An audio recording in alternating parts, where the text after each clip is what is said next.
오늘 이 갈라디아서 4장 2개월 만에 다시 갈라디아서로 돌아왔죠. 대강절부터 이제 다른 본문을 가지고 예수님 오실 길을 그렇게 우리가 준비를 했습니다. 이제 1월 말까지 부흥회를 마치고 다시 갈라디아서 4장으로 돌아왔습니다. 2개월 전에 올려진 동영상을 참고하시면 갈라디아서 3장이 나와 있습니다. 그걸 좀 참고하셔서 다시 한번 보시고 연결해서 보시면 도움이 되실 것 같습니다. 오늘 이 갈라디아서 4장 말씀은 우리가 본문 읽은 것 같이 율법이 나오고 또 자유하는 자, 계집종 뭐 이런 말들이 나오죠. 오늘 말씀의 제목을 종과 아들, 부제를 말씀드리고 싶은데요. 계집종과 그 아들을 내어 쫓으라. 우리 어디 나와 있죠? 몇 절에? 30절에 나오죠. 계집종과 그 아들을 내어 쫓으라 나옵니다. 내쫓으라고 말씀하신 것을 보니까 하나님께서 내쫓을 권세를 주신 것 같습니다. 그러기 위해서는 우리가 종이 무엇이고 아들이 무엇인지에 대해서 한번 잘 살펴봐야 되겠죠. 하나님께서 우리가 예수를 믿는다 이렇게 표현을 하죠. 성도 그러면 예수를 믿는 사람이에요. 예수를 믿는 이유가 뭐냐면 예수를 믿으면 구원을 받는다고 말합니다. 그래서 예수 천당 막 이렇게 외치신 분들이 있었죠. 예수를 믿으면 구원받아서 천국 간다. 또 예수를 믿으면 축복을 받는다. 이렇게 우리가 알고 있습니다. 성도가 예수를 영접하기 전에 세상 이치를 따라서 살았어요. 그렇죠? 네. 세상의 상식대로 교육받은 대로 그렇게 살았습니다.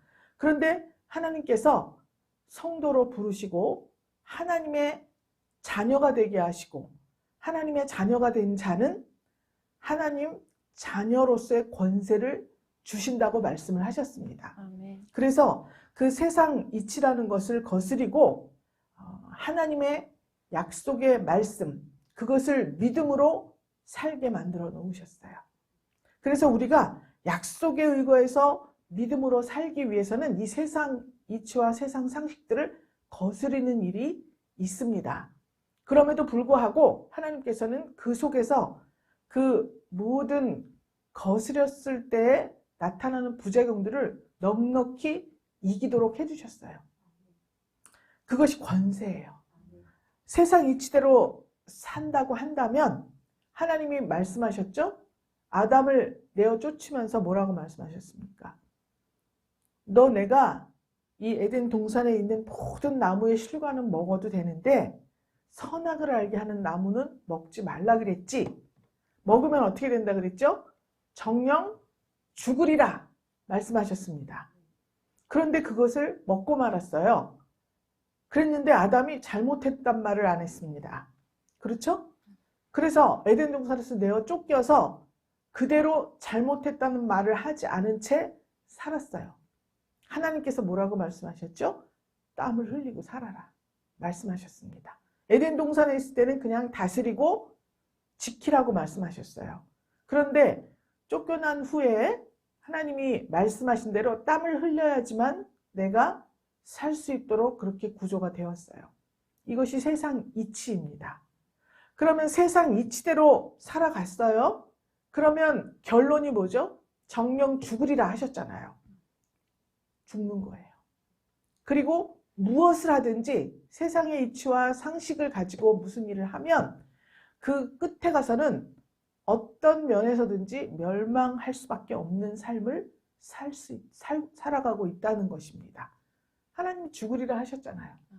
그러니까 죽는 거예요. 그런데 이 약속이 없기 때문에 결말은 사망이에요. 이런 사망, 정령 죽을 수밖에 없는 인류에게 하나님께서 예수를 보내주시고 영원한 생명의 약속의 말씀을 주신 거예요. 그래서 세상 이치대로 살면 죽을 수밖에 없지만 우리가 예수를 믿고 예수님의 의가 우리의 의가 되어서 영원히 주님과 함께 살 수 있는 생명의 길이 열린 것입니다. 여기까지는 잘 아셨죠? 자, 상식적으로는 잉태할 수 없는 사라에게 하나님께서 약속하신 대로 이삭을 주시는 거예요. 자, 그러면 이 갈라디아 교회가 처음에 사도 바울이 갈라디아의 교회에 와서 교회를 만들면서 말씀을 증거하니까 얼마나 은혜를 많이 받았는지 이 사람들이 너무 좋아가지고 아주 모든 것을 다 사도 바울에게 해줄 수 있을 것 같이 그렇게 은혜를 많이 받았습니다. 너희가 눈이라도 빼어주려고 그랬다 이런 말이 있었죠? 그렇게 은혜를 받았어요. 그런데 사도 바울이 다른 지역으로 옮겨가고 시간이 점점 지나갈수록 다른 것이 눈에 들어오기 시작했습니다. 성도들이. 그래서 말끔한 외모로 교양 있는 말투를 쓰면서 쫙 접근해 왔습니다. 다른 복음을 말했어요. 왜 그랬습니까? 종 삼으려고 그랬습니다. 사도 바울은 병도 있었죠? 외모가 그렇게 깔끔하지 않았다고 나오죠? 그래서 그렇게 또 우리의 속사람을 개선시키는 그런 설교를 하고 복음을 증거하니까 이제까지 들어보지 못한 거잖아요. 그런데 말끔하게 차려입고 탁 교양 있는 말투로 막 와서 이렇게 얘기를 하니까 익숙해요. 그 전에 그래 왔잖아요. 하나님의 율법을 지키는 자들. 그러니까 거기에 넘어갔습니다. 그래서 사도 바울이 갈라디아 교회에 편지를 쓴 거예요. 형제들아, 내가 정말 처음에 육체의 약함을 인해서 내가 너희 복음을 전한 것 너희가 다 알고 있지 않느냐. 이렇게 말을 합니다. 그러면서 이제라도 너희와 함께 있어 내 음성을 변하려 하면 너희를 대하여 의심이 있다. 이렇게 말합니다. 사랑하는 갈라디아 교인이었었는데 이제는 의심이 가게 되었어요. 왜 그러냐면 변질된 믿음을 받아들인 거예요. 율법, 할례를 받아야 된다. 어떤 행위를 강조하는 그러한 다른 말에 넘어가 버리고 만 거예요. 그래서 자세히 이 율법과 복음에 대해서 설명을 하자니 아브라함이 두 아들이 있는데 하나는 계집종에게서 낳고 하나는 자유하는 여자에게서 낳았다. 이렇게 표현을 하게 됩니다. 이 말씀을 잘 설명하기 위해서 우리가 창세기 16장을 한번 보기로 하겠습니다. 창세기 16장에 보면 이 갈라디아서 말씀만 가지고는 무슨 말을 하는지 잘 모르겠죠? 창세기 16장에 보면 아브라함의 아내 사레는 생산치 못하였고 그에게 한 여종이 있었다. 그 여종은 애굽 사람이고 이름은 하갈이다. 이렇게 나오죠? 자, 창세기 16장 1절 말씀입니다. 그러면 지금 여기 인물 구성이 아브라함이 있어요. 아브람. 아직 이름이 바뀌지 않았습니다. 아브라함이 있었는데 그 아브람이라는 이름의 뜻이 뭐냐면 창조자, 국조자 이런 뜻입니다. 그 다음에 신부가 사레였죠? 부인이 사레인데 이 사레라는 말의 뜻이 공주라는 뜻이에요. 그러니까 창조주하고 공주하고 사이에서는 아기가 나올 수가 없습니다. 그렇죠? 나중에 17장에 넘어가서 아브라함이 99세 때에 그러죠? 창세기 16장은 지금 86세, 5세 이 정도 되었을 때예요. 하란을 떠나올 때 나이가 75세였고 10년 후의 일이니까 85세 때 일입니다. 그래서 13년간 침묵하시다가 99세 때 가서야 아브라함을 아브라함, 열국의 압이라는 뜻이에요. 사레를 사라, 열국의 엄이라는 뜻이에요. 압이 엄이 사이에서 아기가 나오는 거죠. 그래서 그때 가서야 이름을 바꿔주십니다. 그러면 13, 14년 동안 무슨 일이 있었는지 우리가 16장에 나와 있는 거예요. 창세기 16장에. 자, 영의 아내는 사라, 육신의 아내는 하갈 이렇게 표현을 합니다. 왜 그러냐면 하갈은 애굽 사람으로서 사라의 종이었습니다. 그런데 하나님께서 너희 사이에 아기가 있을 것이다. 아기를 주겠다 그랬어요. 그랬더니 사레가 안 믿었죠? 아브람도 믿을 수 없었지만 뭐 하나님께서 주신다고 하니까 그대로 살고 있었습니다. 그런데 아무리 기다려도 아기가 안 나와요. 그렇게 10년의 세월이 흐른 거예요. 그랬더니 사레가 2절에 보니까 아브라함한테 말해요. 여호와께서 나의 생산을 허락지 아니하셨으니 라고 말합니다. 하나님이 언제 허락지 아니하셨어요? 주신다 그랬죠. 그렇죠? 그런데 기다려도 주시지를 않으니까 마음대로 하나님이 허락하지를 않으신 거야. 자기 마음대로 생각을 했어요. 하나님이 주신다 그랬으면 끝까지 주실 때까지 기다려야 되죠? 그런데 하나님이 허락하지 않는 것 같아. 그래서 여종과 동침하라. 아브라함에게 말합니다. 자기 여종을, 왜냐? 자기는 아기를 낳을 수 없는 몸이라고 생각을 한 거예요.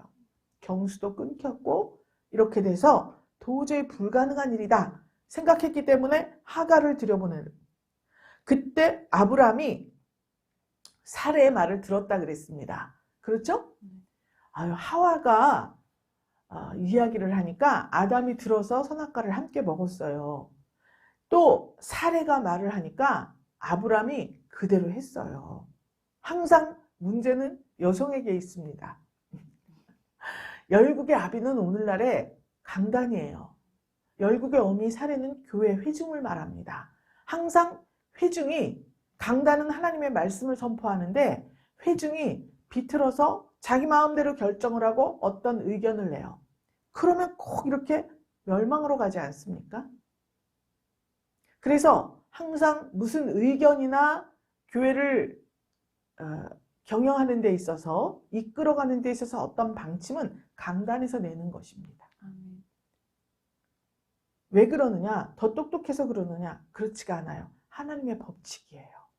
그래서 강단이 어떤 의견을 내면 회중은 어떻게 하죠? 이것을 어떻게 성사시킬 것이고 어떤 방식으로 이것을 수종을 들 것이냐, 이것을 의논하는 회의이지 의견을 내는 회의는 아니라는 것을 여러 차례에 걸쳐서 말씀했습니다. 지금 사례의 경우와 하와의 경우만 봐도 알 수 있죠? 하나님의 뜻과는 멀어진 거예요. 그랬을 때 사례가 3절에 보니까 여종 애굽 사람 하갈을 가져서 첩으로 주었습니다. 가나안 땅에 산지 10년째 되는 날이었어요. 그렇죠? 아브라함이 하갈하고 동침을 했습니다. 그랬더니 하갈이 어머나 금방 잉태를 했습니다. 그랬더니 그가 자기의 잉태함을 깨닫고 그 여주인을 멸시한지라 그랬습니다. 10년 동안 봐왔어도 사라는 그렇게 아브라함과 사이가 좋고 아브라함의 사랑을 듬뿍 받았지만 아기가 없었어요. 후사가 없는 것은 이 시대에는 다 멸시받을 일이었습니다. 그래서 종이지만 주인 마님을 멸시하는 이러한 사태가 벌어지는 거예요. 그러니까 사례가 아브라함한테 말합니다. 나의 받는 욕은 당신이 받아야 옳도다 말합니다. 내가 나의 여종을 당신 품에 두었는데 자기 잉태함을 깨닫고 나를 멸시합니다. 그러면서 당신과 나 사이에 여호와께서 판단하시기를 원하노라 그랬습니다. 이 말은 사례가 아브라함에게 따질 일입니까? 이게? 나의 받는 욕은 당신이 받아야 옳도다 말하죠. 아브라함에게. 자기가 받는 게 맞잖아요. 왜 그렇습니까? 하갈을 첩으로 준 게 누구예요? 사례잖아요. 그런데 이제 와서 당신이 받아야 옳다 아브라함에게 말합니다. 그런데 거기에서 옳은 말이 뭐냐 하면 당신과 나 사이에 여호와께서 판단하시기를 원하노라. 판단하시는 분이 하나님이시라는 거예요. 자기가 잘못 판단해서 말을 했지만 하나님이 판단하신다고 말씀을 했기 때문에 하나님이 판단해 주십니다. 그래서 아브라함이 사라한테 그대의 여종은 그대의 수중에 있으니 그대 눈에 좋은 대로 그에게 행하라 라고 말을 해요. 그랬더니 하갈이, 사례가 하갈을 학대했다 나오죠. 그랬더니 하갈이 도망을 간다 이렇게 나옵니다. 하갈이 막 도망을 갔습니다. 그러면 우리가 하나님의 말씀을 우리가 받았어요. 그 말씀을 내가 받았다고 하는 것은 하나님과 내가 약속을 한 것입니다. 그래서 그 약속이 이루어지기 위해서는 반드시 우리 육이 먼저 나타나는 거예요. 육성이. 그래서 우리 육성이 먼저 나타나서 하나님의 말씀이 진행되기를 기다리지를 못하고 먼저 우리 눈에 보기 좋은 대로 하나님의 말씀대로 해야 되는데, 주실 때까지 기다려야 되는데 내가 어떤 방법을 취하고 의견을 내놓고 이렇게 저렇게 해서 내가 이루려고 하는 그러한 모습이 먼저 나타난다는 거예요. 그래서 하갈이 먼저 잉태를 하죠. 하나님은 사라에게 주신다 그랬어요. 약속의 자녀를. 그런데 사라 마음대로 행하니까 약속의 자녀가 태어나기 전에 먼저 종을 통해서 아기가 태어납니다. 자, 이제 여기까지 잘 이해하셨죠? 그러면 이제 약속의 자녀, 이 약속의 자녀는 갈라디아서 우리 본문 읽은 것에서 보면 4장 28절을 보면은요, 뭐라고 써 있냐면, 형제들아 너희는 이삭과 같이 약속의 자녀라 말하죠. 그러나 그때 육체를 따라난 자가 성령을 따라난 자를 핍박한 것 같이 이제도 그러하도다 라고 말합니다. 육체를 따라서 어떠한 행동을 하니까 열매가 빨리 열렸어요. 그렇죠? 원래는 사라가 약속, 하갈은 세상 이치나 상식대로 어떤 일을 꾸민 겁니다. 그랬는데 결과는 그냥 세상의 상식과 이치에 따라서 어떤 일을 결정했는데 거기에서 결과는 더 빨리 나타나요. 그러니까 당연히 약속을 믿고 기다린 사람은 열매를 가진 자에게 손가락질을 받게 되어 있다는 거예요. 이제 이 연관성을 잘 아시겠죠? 그런데 이 약속을 받은 자가 하나님께 판단을 구한 거예요. 내가 이렇게 멸시를 받아야 됩니까? 이렇게 말을 한 거예요. 그러니까 하나님께서 많은 말씀이 있으시겠지만 하나님께 판단을 맡겼기 때문에 네가 눈에 보기 좋은 대로 해라. 네 마음대로 하라는 거예요. 그래서 사례가 하갈을 학대했어요. 그랬더니 하갈이 도망가 버렸습니다. 자, 누가 이겼어요? 약속 있는 자가 이겼죠. 약속 있는 자가 이겼어요. 그러니까 하나님이 보실 때에는 열매를 빨리 맺는 게 중요한 게 아니라 하나님과 약속을 맺은 자를 사랑하신다는 거예요. 그리고 그의 편이 되어주신다는 거예요. 믿습니까? 그랬을 때 이 도망가 버렸죠. 어디로 도망갔냐면 7절에 보니까 창세기 16장입니다. 여호와의 사자가 광야의 샘 곁 곧 술길 샘물 곁에서 그를 만났다. 사례가 광야로 도망을 가버렸습니다. 그런데 샘 곁 술길이라 그랬죠? 네. 샘 곁 술이라는 이 단어가 반석이라는 뜻이에요. 그러니까 사례가 도망은 갔지만 지금 율법에 속해 있고 육체에 속해 있는 성도를 말하는 거죠. 말씀이 있는 곳으로 도망을 갔어요. 그랬는데 거기에서 여호와의 사자를 만났습니다. 천사를 만난 거예요. 이 말씀은 누가 가지고 있죠? 천사예요. 약속을 가진 자가 막 학대를 하니까 말씀이 있는 곳으로 도망간 거예요. 그러니까 말씀을 다시 받습니다. 근데 거기에 천사가 있어요.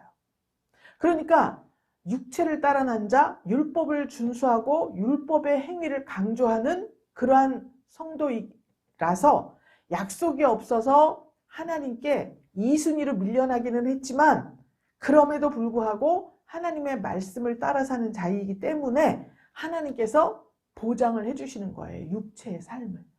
그래서 내 여주인에게 돌아가서 그 수하에 복종하라 라고 말합니다. 내 주인이 나를 너무 학대해갖고 내가 도망왔습니다. 그랬는데 하나님의 말씀으로는 그 수하에 가서 복종하라 그래요. 그렇죠? 누차에 걸쳐서 말씀을 드리지만 지금은 구약시대는 율법시대라 그랬죠? 신약시대는 복음시대라 그랬죠?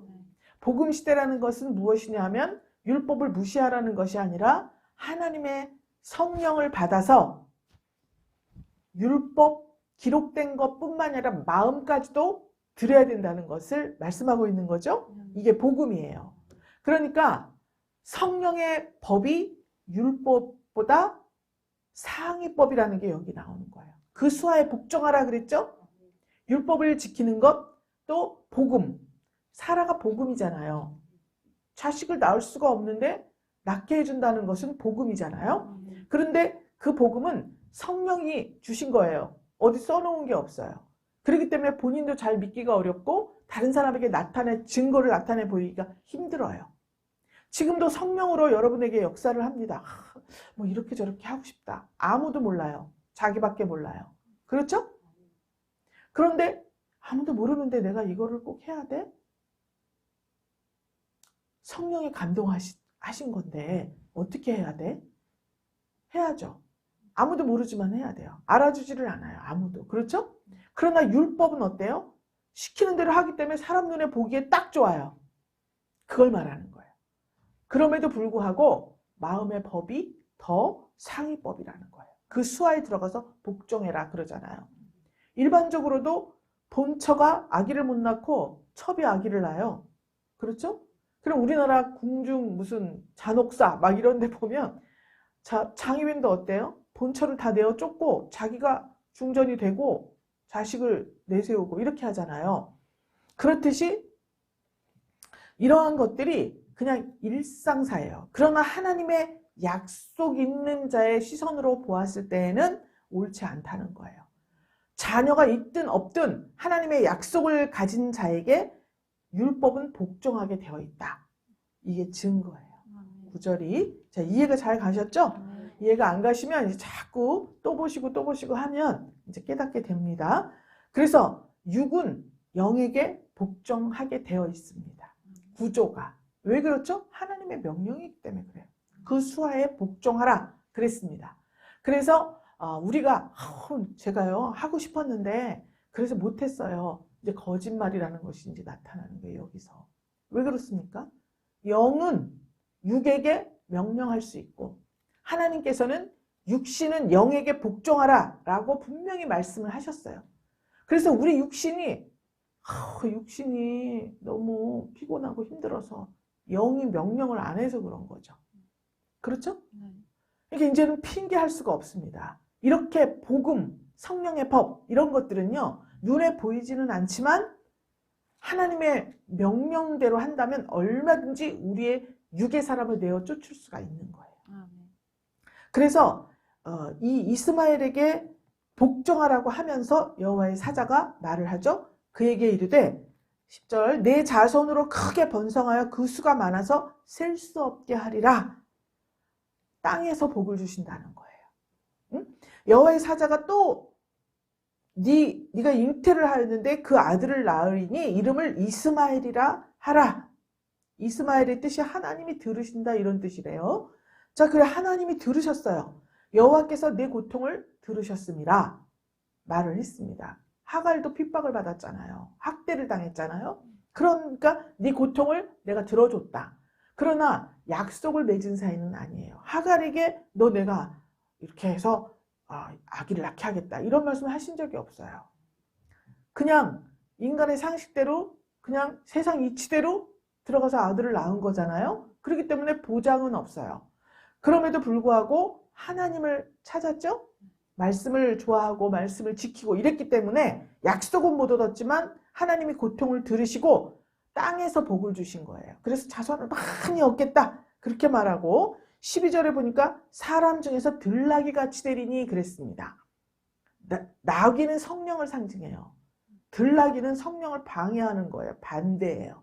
그래서 그 손이 모든 사람을 치겠고 모든 사람의 손이 그를 칠지라. 그랬죠? 나도 죽고 너도 죽자예요. 그래서 동방의 형제의 동방에 살리라 그랬죠? 그래서 요단강을 기점으로 해서 이 동쪽 지역에 있는 그런 민족들이 너도 죽고 나도 죽고 잘하잖아요. 자살 테러도 많이 하고. 형제 동방에서 살리라 그랬어요. 그러니까 동방은 죄가 시작된 곳이에요. 예. 그렇기 때문에 하나님께서 땅에서만 복을 주시고 평생 육체로 살게 하겠다. 그래서 육체로 사는 동안에는 복을 받는 거예요. 율법을 잘 지키고 또 자기의 어떤 행위가 하나님 앞에 의로 여김을 받는다는 잘못된 사고방식을 가진 자라 하더라도 하나님을 율법을 잘 지키고 섬기면 이 땅에서는 복을 주시는 거예요. 있습니까? 그래서 이 육의 자녀 이스마엘은 12지파를 금방 낳아요. 아들 12를. 역대상 1장 29절부터 31절에 이스마엘의 자녀들의 후손에 대해서 나와 있어요. 12명을 낳아서 12지파를 금방 만들어요. 뭐 힘들 것도 없습니다. 육신의 자녀는 간단해요. 율법 아래 있고 육체 다스림이 있을 때 육체를 다스리는 게 법이죠? 육체가 없으면 법이 필요 없어요. 육체로 짓는 모든 죄에 대해서 법령을 정해놓으신 거잖아요, 하나님께서. 그렇죠? 그래서 율법은 육체에 있을 때 필요한 거예요. 그래서 율법, 육체에 필요한 법을 잘 지키면 하나님이 이 땅에서는 잘 살 수 있는 복을 주신다. 이렇게 알고 계시면 됩니다. 그러나 약속을 못 받았기 때문에 그저 육의 자녀일 뿐이다. 이렇게 볼 수 있습니다. 그런데 약속의 자녀 이야기를 했죠? 우리도 이삭과 같이, 너희도 이삭과 같이 약속의 자녀다. 그랬습니다. 그러면 시내 산에 있는 율법을 받은 자가 하갈, 계집종의 자녀라 그랬죠? 그래서 진짜 시내 산에 가서 모세가 법을 받아갖고 왔잖아요. 그래서 그 율법을 지키는 자에게서 난 것이 뭐라 그랬어요? 계집종의 아들이에요. 그런데 위에 있는 예루살렘이라고 갈라디아서 4장에 말하고 있어요. 위에 있는 예루살렘은 뭐냐? 하나님께서 약속을 해주신 거예요. 그래서 불가능한 그 잉태 사건을 가능하게 만들어주신 거예요. 약속을 해주신 거예요. 그래서 위에 있는 예루살렘, 자유자 이렇게 표현을 해요. 사라를. 그래서 육신의 고통을 통과해야 이삭을 낳을 수 있습니다. 이삭을 받으려고 생각하고 있는데 하갈이 먼저 잉태를 하고 핍박을 하잖아요. 그런 고통이 있는 거예요. 그래서 율법의 비웃음도 받고 조롱도 받고 모욕도 받고 이렇게 한 후에야 내가 자녀를 받을 수가 있다. 열매를 맺을 수가 있다는 말이에요. 우리가 그랬습니다. 하나님께서 약속을 해주셨어요. 아유, 약속해 주신 지가 10년이 넘었다. 그런데 맨날 우리끼리 있다. 쟤네는 맨날 지네끼리 저러고 있다. 그런데요, 하나님의 약속을 믿고 있는 거예요. 우리는 어떤 방법을 쓰지 않았습니다.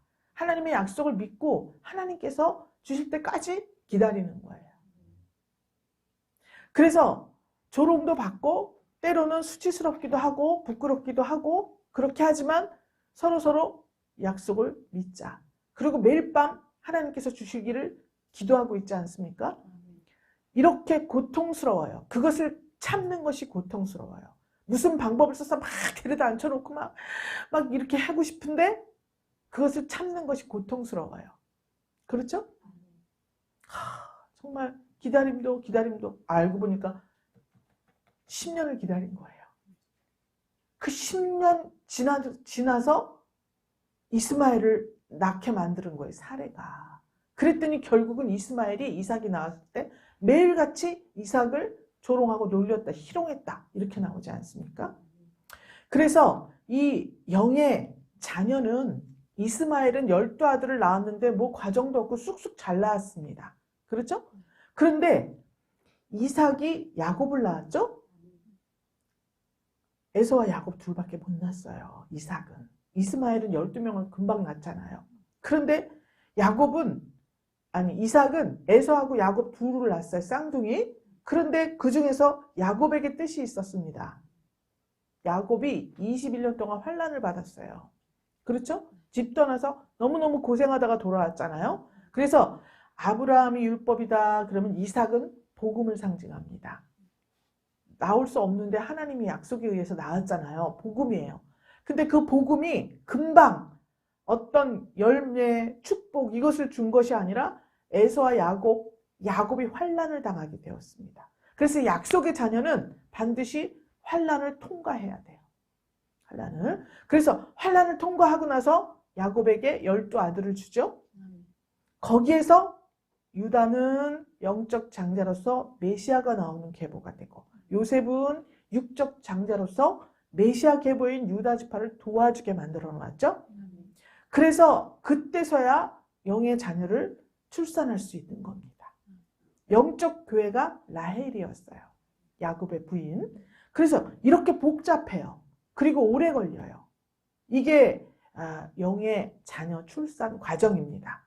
그래서 이렇게 하나님의 약속을 받은 자는 그 약속에 합당한 삶을 살기 위해서 이 긴 환난의 터널을 통과해야 그때서야 자녀를 얻을 수가 있다는, 열매를 얻을 수가 있다는 것입니다.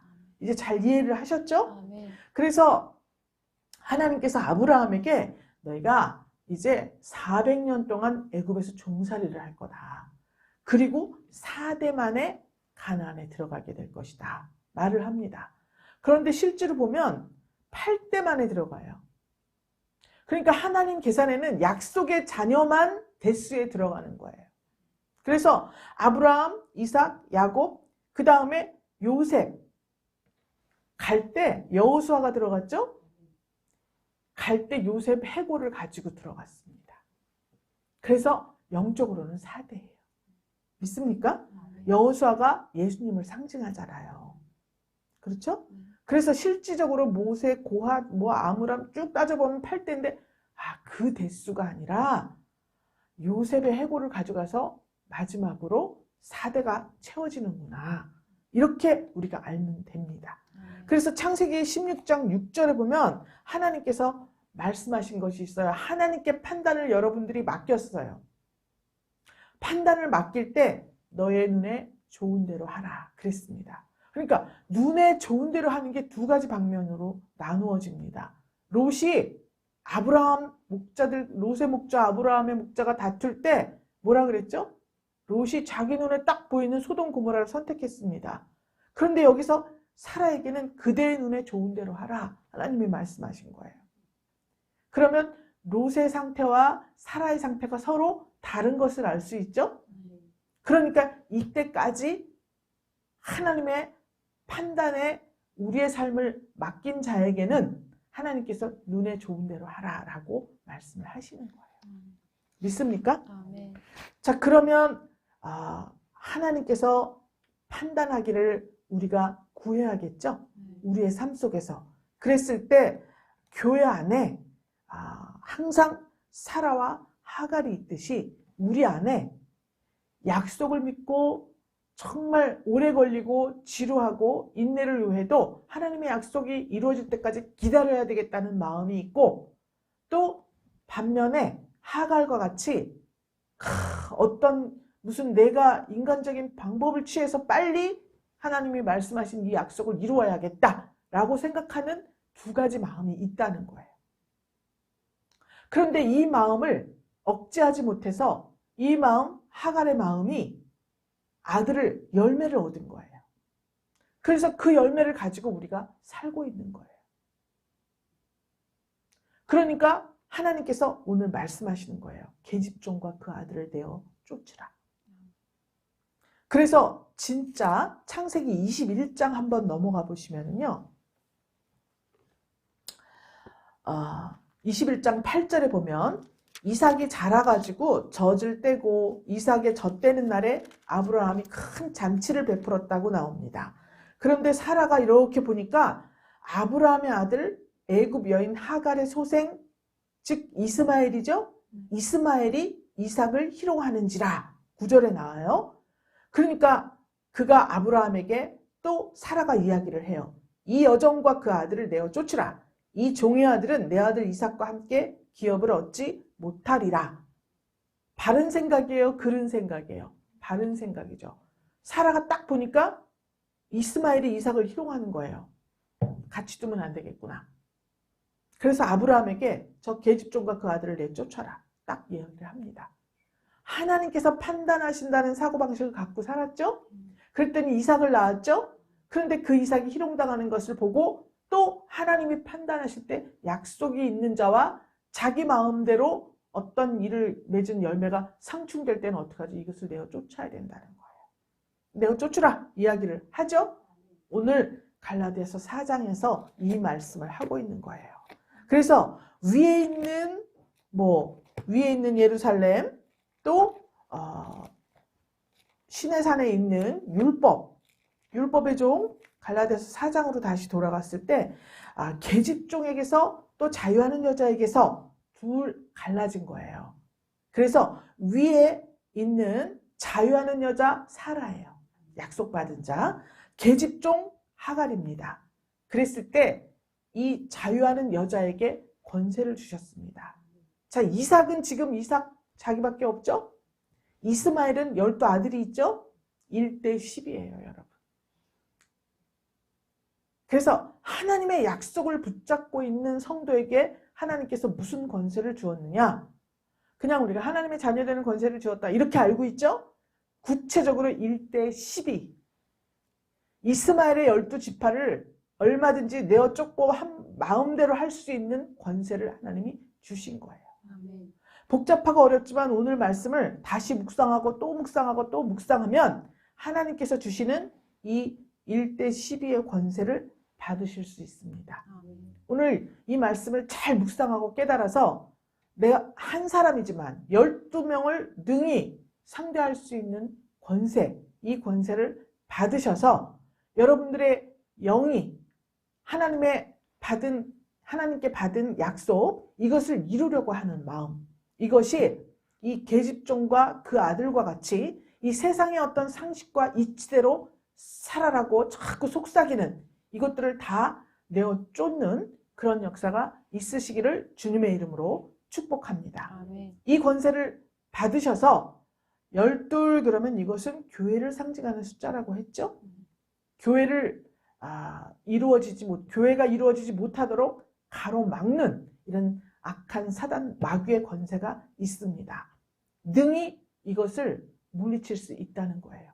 그래서 하나님의 약속받은 하나의 교회를 만들 수 있는 권세를 하나님이 성도에게 주셨다는 말씀입니다. 아멘. 이 권세를 받으시고 여러분들을 통해서 분이엘 교회가 부흥 발전 확장하는 그러한 놀라운 역사가 이루어지시기를 주님의 이름으로 축원합니다. 아멘. 하나님 감사드립니다.